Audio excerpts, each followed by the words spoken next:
The road was cracked, its asphalt veins split open like something trying to claw its way out from beneath.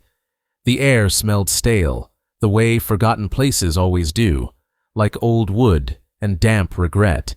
Logan checked the map again, though he already knew they were close. "It should be just past that turn," he said, voice low. Tasha sighed, rubbing at her arms. "I still don't get why we're doing this." "It's a piece of history," Jackson said from the driver's seat, grinning.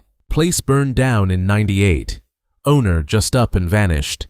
No bodies found, no survivors, no explanation. Place has been rotting ever since." Tasha rolled her eyes, but Logan felt the pull. Places like this had gravity. Some wounds don't heal, even in concrete and steel. They turned the corner, and there it was, Redwood Park.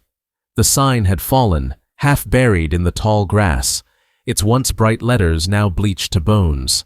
Beyond it, the entrance gaped open, the ticket booths hollowed out, the turnstiles stood frozen, rusted over like metal corpses. Jackson killed the engine. Logan stepped out first, the others trailing behind. The moment his sneakers hit the pavement, the air changed. He felt it, like stepping inside a house too long abandoned. No echoes, no movement, just wrongness. But they were here, and he wasn't about to be the one to back down. They slipped through the gate, past a row of decayed food stands, cotton candy husks, a soda machine crusted over with something black. The sky above them was a soft, bloated gray, the kind that warned of rain but never delivered. A Ferris wheel loomed in the distance, skeletal, its gondolas swaying though there was no wind. Then the music started, low, tinny, warped like it was being dragged through a nightmare. Jackson laughed nervously. "That's messed up. It's probably an old loop," Logan muttered, but he didn't believe it.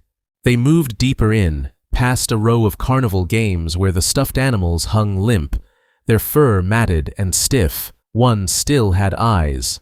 Too human, too aware. Tasha shivered. "We shouldn't be here," Logan agreed. But leaving felt stupidly difficult, like turning your back in a room full of knives. Then, up ahead, a light flickered. They turned as one. Beyond the carousel, its horses frozen mid-leap, stood the funhouse. Its neon sign buzzed to life. Funland.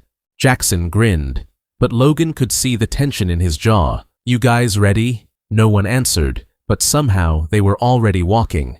Inside, mirrors lined the walls, stretching their reflections into grotesque distortions. Logan stepped forward and the mirror didn't move. He froze. His reflection stood there, head tilted. Its eyes, wrong, just a little too deep. Then its lips moved. "You shouldn't have come." Logan stumbled back, slamming into Tasha. "Go," he choked out. But Jackson was ahead, disappearing through a doorway. "Dude, what's wrong with—" The door slammed. The mirrors shattered.